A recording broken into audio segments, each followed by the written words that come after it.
Azərbaycanda istehlak kreditlərinin həcmi 2020-ci illə müqayisədə 3 dəfə artaraq, bu ilin fevralında 8,5 milyard manata çatıb. Bu cür kreditlər adətən əhalinin şəxsi istehlak ehtiyaclarını ödəmək məqsədi ilə verilən maliyyə məhsullarından biridir. Bəs görəsən insanlar bankdan pul vəsaitini adətən hansı məqsədlər üçün götürürlər? Mebel sexi biz açmışıq. Böyük miqdarda bankdan kredit götürmüşük, bizə sərf eləyibdir. Tanışlardan, qohumlardan olub da götürübdür, faiz çox olduğuna görə sərf eləməyibdir.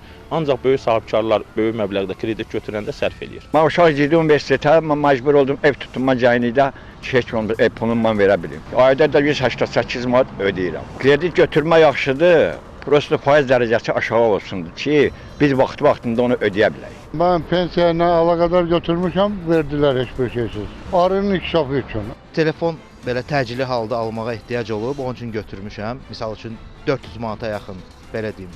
Və yaxud da hansı televizor olub, yəni götürmüşəm. Yüksək maaşı olan, yəni insanlara verərlər krediti. İqtisadçı ekspert Elmir Səfərli deyir ki, ümumilikdə son ilin statistikasında bankların kredit portfeli 2,6% artıb. Bütünlükdə götürülən kreditlərin 30,5%-ni istehlak kreditləri təşkil edir ki, bu vəsaiti əhali əsasən şəxsi ehtiyacların qarşılanması üçün istifadə edib. İstehlak kreditlərinə müraciət edən vətəndaşların ortalama olaraq 50,5%, 51% ortalama olaraq dövlət sektorunda çalışan işçilərdir.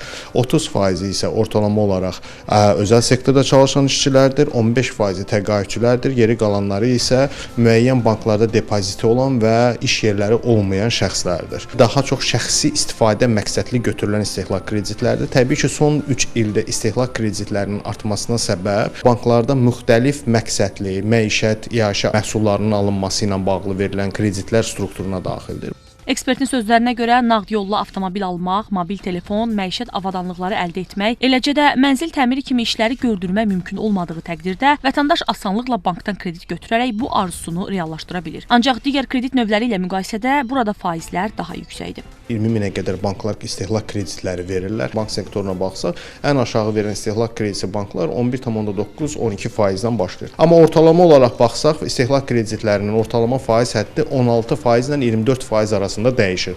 Yəni banklara görə, şərtlərə görə, vətəndaşın gücünə görə, ödəmə gücünə görə, risk qabiliyyətinə görə 16%-dən 24% arası dəyişməkdədir. Ekspertlər bildirirlər ki, istehlak kreditlərinin artması ilə bəzən müştəri ödəmə qabiliyyətini aşır və borc yükü altına düşür. Belə olan halda isə banklar üçün kredit riski artır. Xələf Xələfov, Ruslan Abdulov, Rafiq Həsənov, Şəbnəm Qurbansoy, Xəbər Ertəsi.